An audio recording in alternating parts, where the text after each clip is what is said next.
Саламатсыздарбы, ардактуу YouTube каналыбыздын көрүүчүлөрү? Сиздер менен кайрадан эле акустика программасында амандашып жаткан аты жөнүм Айжемал Амирова.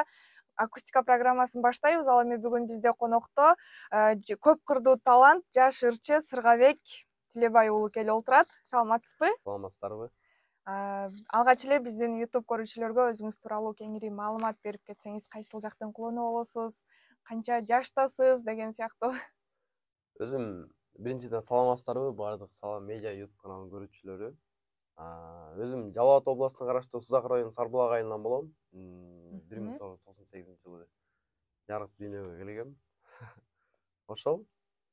Аябай жакшы. Негизи бул чыгармачылык жаатка кантип аралашып калдыңыз? Ошол тууралуу да айтып кетсеңиз. Чыгармачылык жаатка эми кантип аралашып калдым? Эми мен кичинекейимден бери эле ошол маданият чөйрөсүнө кызыкчумун. Аккордеонго кызыгып, анан Жалал Абадта маданият техникумун тапшырып, ал жакты 2018-жылы аяктап, Кудай буйрса Бишкек шаарына келип, 2018-жылы ошол эле жылы искусство университетине тапшыргам.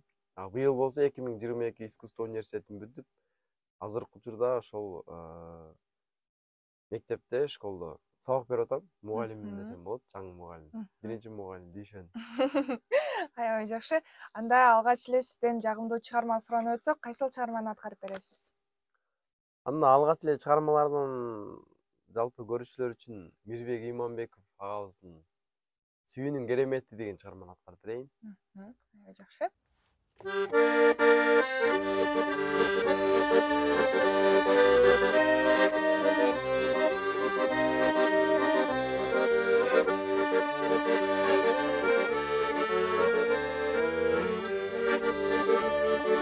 Benim da canım öz baktım üçün Güreşkönge dolu akın var düşün Oymoq toy bolğon erdingden senin Önünde eymez gündözü düşündü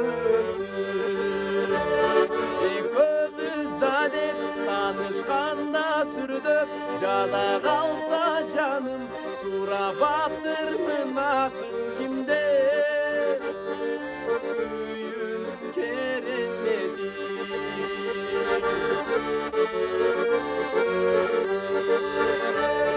Orulgan jerde özgön gülzarday Kolundu sulu kızıgıp durdum yüz albay Özümde jürüp özgörüp degin Yetmesem boldu suyumde şimdi uğralbay Ekimiz adep tanışkanda sürdüp Jada kalsa canım surabaptır mınakın kimde Suyunun keremeti Ekimiz adep tanışkanda sürdüp Jada kalsa canım surabaptır mınakın kimde Suyunun keremeti Suyunun keremeti Үнүңүзгө береке, аябай сонун чыгарма болду. Негизи азыр аккордеондо ойноп бердиңиз да бул чыгарманы бизге. Аккордеондон башка да кандай аспаптарда кол ойнотосуз? Эми аккордеондон башка аспаптарда дегенде кандай эми артыбызда эле ушул барабанда искусство университетине тапшырдым деп жаңы эле айтып кетпедимби? Искусство университетине 2018-жылы тапшырып, ушул урма аспапта барабанда окуп бүттүм. Азыркы учурда ошол Салам деген өзүбүздүн группабыз бар. Группада ошол барабанщикмин. Азыркы учурда ошол эми мындан башка дагы комузда, гитарада, аккордеондо, үйлөмө аспаптарда, кыргыздын улут аспаптарында, чопожордо ошолорду үйрөнүп атам. Бирок комуз менен ырдап, гитарада ырдап, колдон келишинче аспаптарды үйрөнгөнгө аракет кылып атабыз. Эми жигитке 70 өнөр азык кылат дегендей эле. Дагы деле изденүүнүн үстүндө. Дагы деле изденип атам десем болот. Эми колумдан келишинче, эми кыйратпасам дагы колдон келишинче аракет кылып атам. Аны элдер билет, элдер баягы эл тарап эл сынчы дейт го, элдер баа берсе Кандай экен билинет да. Негизи өзүңүз чыгармачылыкка кантип аралашып калдыңыз? Же кичинекей кезиңизден эле кызыгуу барбы? Же кандай тубаса талант болгон үчүн ушул кесипти аркалап жүрөсүзбү? Негизи ушул мага жагат. Кудай таалам эле баарын эле ошо маданият чөйрөсүнө сала бербейт экен. Мага ушул талант берген экен. Ушуну колдон келишинче жакшы өзүнүн чеги менен аткарып келатам, аркалап келатам десем болот. Анан бул чыгармачылыкка келишимдин себеби бирден бир ошо чоң атам үйдө ырдачу.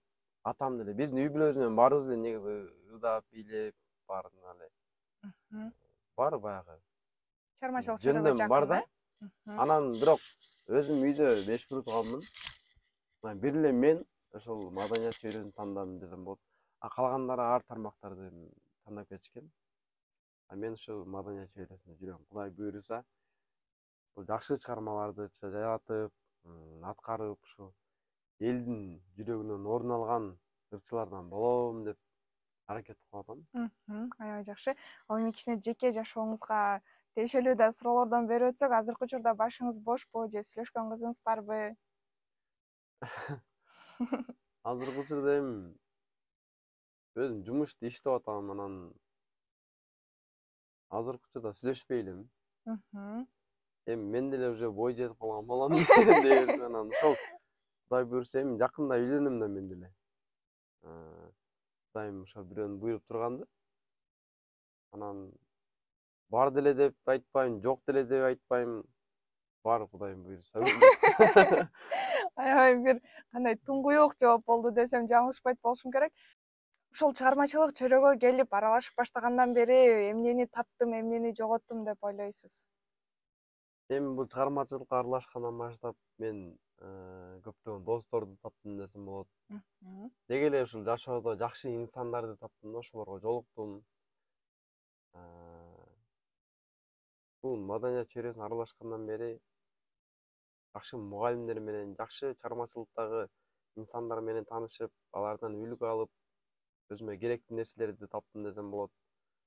Жоготкон нерселерим эмне? Мисалы, окуп жүргөн учурларда баягы жалкоолук кылып, убакытты жок кылып алсам керек деп ойлойм, анткени кичине уйкучурактым да, ачыгын айткандачы. Убакытты жок кылгым келет кичине. Бирок Кудайга шүгүр, баардыгы Кудайдын буйругу менен болот. Көптөн эле нерсе жоготтум деп деле элестетпейм. Жакшы, өзүңүз жогоруда айтып кеттиңиз, азыркы учурда мектепте сабак берип жатам деп. Анын кандай экен жаш окуучуларга сабак берген? Ошо бүгүн ошол мектепке барып сабак берип, азыр бул жакка келип аткан чагым. Жакшы, негизи кичинекей балдар менен иштешкен жакшы, алардын көңүлү таза, оюндагысын ачык айткан, жалган айтпаган, ичинде кири жок. Баягы бактылуу балалык да, алардын жашоосу. Мен аларды көрүп, кичинекей кезиме эстеп, мен дагы балалыкка бир барып келгим келет. Өзүм деле өтө чоң эле баягы киши сезип алmışım. Өзүм деле жаш элем негизи, бирок ошол мектеп учурларым өзүм эсиме келет. Алар көп иштешкен жакшы экен. Анан мен азыр сабак берип атып, ошо өзүмдүн эже агайларым эсиме келди. Мен деле аларды канча акшап жүрдүм. Шок болчубуз. Сабактарга кирбей качып. Азыркылар ошол кичине жиңге тиет, урушасың. Ошол баягы башыңа келет экен да баары бирчи. Ошондой экен. Аябай жакшы. Анда көрүүчүлөргө арнап дагы бир жагымдуу чыгарма аткарып берсеңиз. Макул. Кайсыл чыгарманы аткарабыз? Жалпы көрүүчүлөр үчүн баягы чыгармачылык жолдо жүргөндөн кийин өзүмдүн дагы бир жеке чыгармаларымдан бирин аткарып берейин. Колдон келишинче. Жакшы буш элек болду, эл алдына чыга элек болсо дагы ошол биринчилерден болушу сиздердин YouTube каналдагы көрүүчүлөрүңүздөргө аткарып берейин. Жубайма деген чыгарма, бир кыз менен ырдамакмын. Ошол кыздын сөзүн деле өзүм колдон келишинче аткарып берейин. Кабыл алып калыңыздар.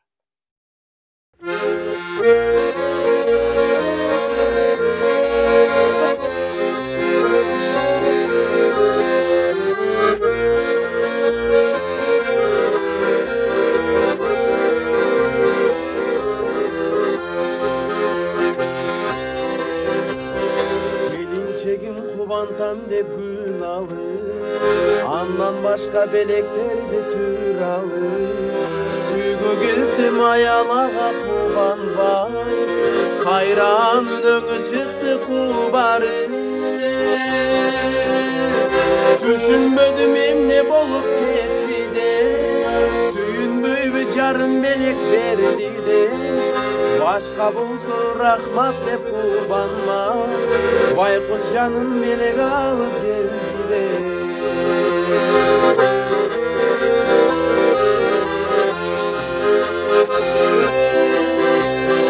Эмне болду эмне мынча кубары, белек алгам жумуштан мен пул алып.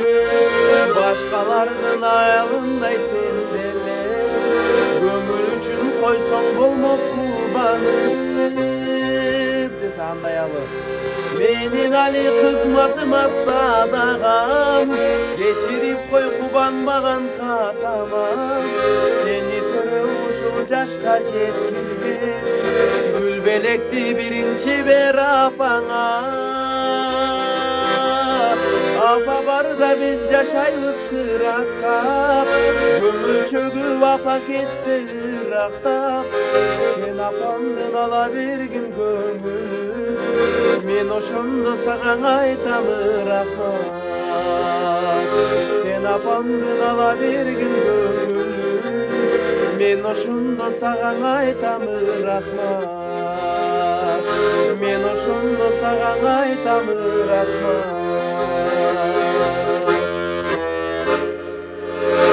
Бул чыгарманы жогоруда өзүмө таандык деп айтып калдыңыз.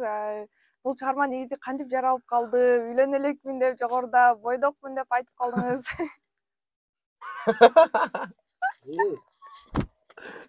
Кызыркыдай эле айтасың. Рахмат, аябай жакшы чыгарма экен, мааниси терең чыгарма экен. Эми айтайын ушуну.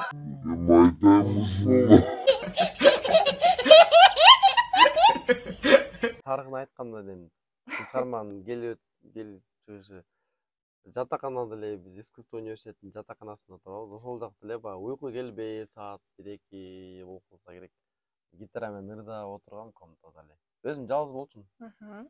Анан ырда отуруп эле, анан дерги телефон чыкпай отурсам, анан ушул ырдын сөзү чыгып калды да. Жөн эле сөзлүү. Анан кийин ошону эле окуп, сонун чыгарма, сонун сөздөр экен деп, анан ошону коюп эле гитара менен эле ырдап көрөйүн деп. Анан ушул келип калган. Анан сырт эле баягы телефон диктофонуна жаздырып алып, анан ушул оңдош жерин кичине оңдогом. Бирок азыр деле өтө деле бышып, мындай точно ушундай деп айта албайм. Мунун деле өзгөрө турган жерлери болсо керек. Анан сонун кылып өзгөртүп, жакшылап баягы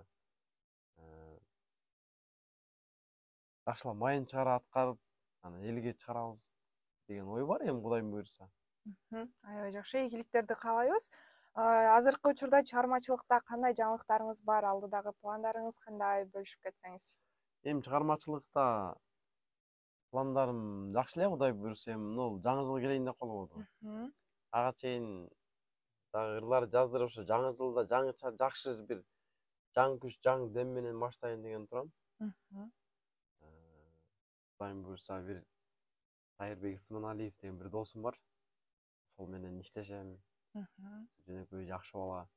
Ошол балага аранжировкаларды, голосторду ошол балага ишенип жатырабыз эми. Ошол досубузга. Аябай жакшы. Негизи өзүңүз да жаңы жылда жаңы дем менен жакшы жумуштарды баштайм деп калдыңыз. Өзүңүз да чыгарма жазайын деген оюңуз барбы? Мен сөз жаза албайм, ачыгын айтканда. Бирок ошол жазылып даяр сөзү оңдогон устам деп коем. Оңдогонду жакшы көрөм, могу жери мындай алып калса жакшы болот экен деп. Анан өзүм мындан сөз жаза албайм. Мен көп эле адамдын колунан келе бербейт ал нерсе. Ошол сөзгө бирок оон жазганды жакшы көрөм. Көптөгөн элеоондорум бар. Анан ошо оон илгам келип калганда эле жаздыра калып, диктофонго жазып коюп, ошентип сактап коюп атам азыр, Кудайым буйруса. Эми жакшы бироондорум элге чыгып калса деген ойлор бар да эми. Ал эми бизден убакыт аягына келип калганына байланыштуу сизден дагы бир жагымдуу чыгарма сураналы. Кайсыл чыгарманы аткарып бересиз? Азыр болсо анда жалпы көрүүчүлөр үчүн гитаранын коштоосуна да бир чыгарма аткарып берейин. Колдон келишинче гитаранын окумуш ойнойм деп айта албайм. Бирок колдон келишинче аткарып берейин. Кечир деген чыгарманы аткарып берейин. Кабыл алсаңыз.